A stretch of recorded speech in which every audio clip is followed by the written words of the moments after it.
মাঝে মধ্যে মানুষের জীবনে এমন কিছু ঘটনা ঘটে থাকে যার কোনো উত্তর পাওয়া যায় না। যার ওপরে স্বয়ং ভগবানের হাত থাকে, তাকে কোনো বিপদ স্পর্শ করতে পারে না। আমরা প্রায়শই এমন কিছু দৈবিক ঘটনার কথা শুনতে পাই। আজকে আমরা এমনই এক অভাবনীয় ঘটনা সম্বন্ধে জানব। এক রহস্যময় ব্যক্তি রক্ষা করলেন শিব ভক্তকে। কে তিনি? কী ছিল এই ঘটনা? আর এর সত্যতা জানতে ভিডিওটি অবশ্যই শেষ পর্যন্ত দেখবেন।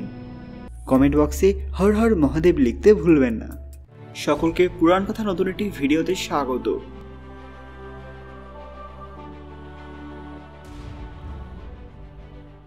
ভিডিওতে এগোনোর আগে সবাই কাইন্ডলি আমাদের চ্যানেলটি সাবস্ক্রাইব করে নেবেন। ভারতবর্ষ হলো ভগবানের স্থান। যদিও বিনাশ হয়ে থাকে, তাহলে অবশ্যই নতুনভাবে আবার নির্মাণ হবে। পাকিস্তান নামক দেশটি সম্পূর্ণ ধ্বংস হয়ে যাবে, কিন্তু পাকিস্তান পরে নিজের ভুল বুঝতে পারবে এবং ভারতের কাছে সাহায্য চাইবে। এই কথাগুলো আজ থেকে 600 বছর পূর্বে লিখিত হয়েছিল, যখন কোনো দেশ নির্মিত হয়নি। আজ পর্যন্ত যা যা ঘটেছে, যেসব কথাই সেই গ্রন্থে লেখা আছে, সেই সব ভবিষ্যৎবাণী আজ সত্য হতে দেখা যাচ্ছে। তৃতীয় বিশ্বযুদ্ধের পর ভারত সম্পূর্ণ পৃথিবীতে শান্তি স্থাপন করবে। পাকিস্তানের সঙ্গে ভারতের শান্তি বজায় থাকবে। উঠে এসেছে এমন কথা যা অনেকেই ভাবতে পারছেন না। হিন্দু ধর্মের প্রধান আরাধ্য ভগবান শিব তথা দেবাদিদেব মহাদেব, যার কোনো আদিও নেই, অন্তও নেই। তিনি এই জগতের সর্বেশ্বর। তিনি কোনো না কোনো রূপে তার ভক্তদের রক্ষা করে থাকেন। জালালপুর নামক স্থানে অরুণ নামক এক ব্যক্তি বসবাস করতেন।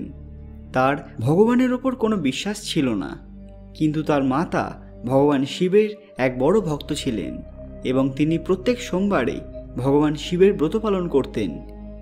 সেই কারণেই অরুণবাবু তার মার সঙ্গে শিব মন্দিরে আসতেন, কিন্তু তিনি পুজোয় অংশগ্রহণ করতেন না।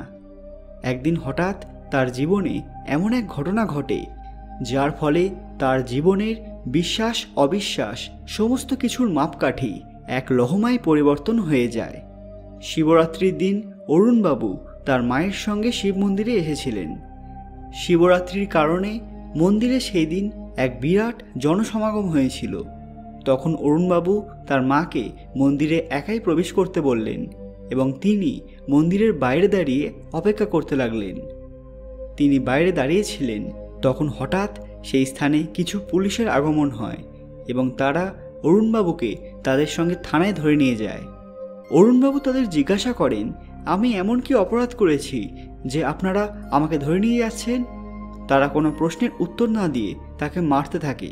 তাকে বলে যে, তোর কি কোনো লজ্জা নেই যে আজও এখানে ঝামেলা সৃষ্টি করছিস? এই কথা শুনে অরুণবাবু একেবারে হতচকিত হয়ে পড়েন। তিনি তাদের বোঝানোর চেষ্টা করেন যে তারা তাকে অন্য কোনো ব্যক্তি ভেবে ভুল করছেন, কিন্তু তারা কোনো কথায় কর্ণপাত করলেন না এবং অরুণবাবুকে থানায় ধরে নিয়ে গিয়ে লকআপে আটক করলেন। অরুণবাবু তাদের বারবার বোঝানোর চেষ্টা করেন, কিন্তু তারা কোনো কথাকে গুরুত্ব দেয় না। তখন তিনি এক সমূহ বিপদের সম্মুখীন হন, যেখানে তাকে সাহায্য করার মতো কোনো ব্যক্তি ছিল না। ওইদিকে তার মা এই কথা জানতেন না যে তার ছেলে থানায় বন্দী।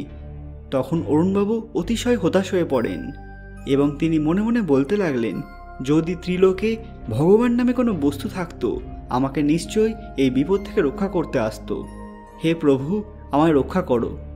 তখন হঠাৎ এমন এক আশ্চর্য ঘটনা ঘটে যা অরুণবাবুকে সম্পূর্ণ বাকরুদ্ধ করে দেয়। ওই থানায় কিছুক্ষণ পরে এক নাগা সাধু এসে উপস্থিত হন। সেই সাধু পুলিশদের বললেন, তোমরা যদি এই শিব ভক্তকে মুক্ত না করো, তাহলে ভগবান শিব তোমাদের কোনোদিন ক্ষমা করবেন না, আর তার সাথে তোমাদের পাপের ভাগী হতে হবে।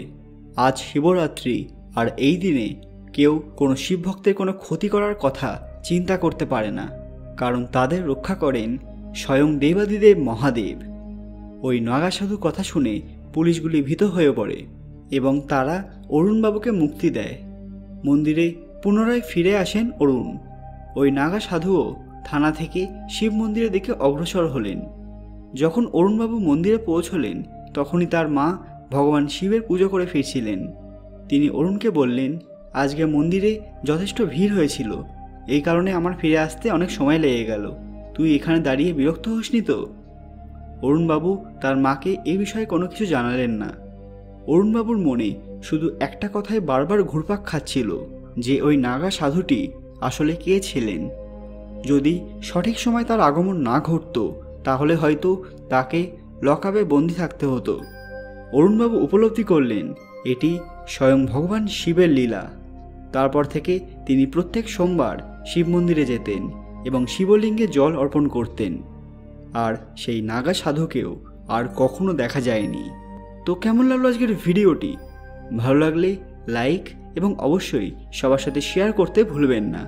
কমেন্ট বক্সে হর হর মহাদেব লিখতে ভুলবেন না। পরবর্তী ভিডিওতে আপনারা কোন অলৌকিক ঘটনা সম্পর্কে জানতে চান সেটা আমাদের কমেন্টে জানান। আরও এরকম অজানা তথ্য পেতে পুরাণ কথা অফিসিয়াল চ্যানেলটি মনে করে সাবস্ক্রাইব করে রাখুন। ধন্যবাদ।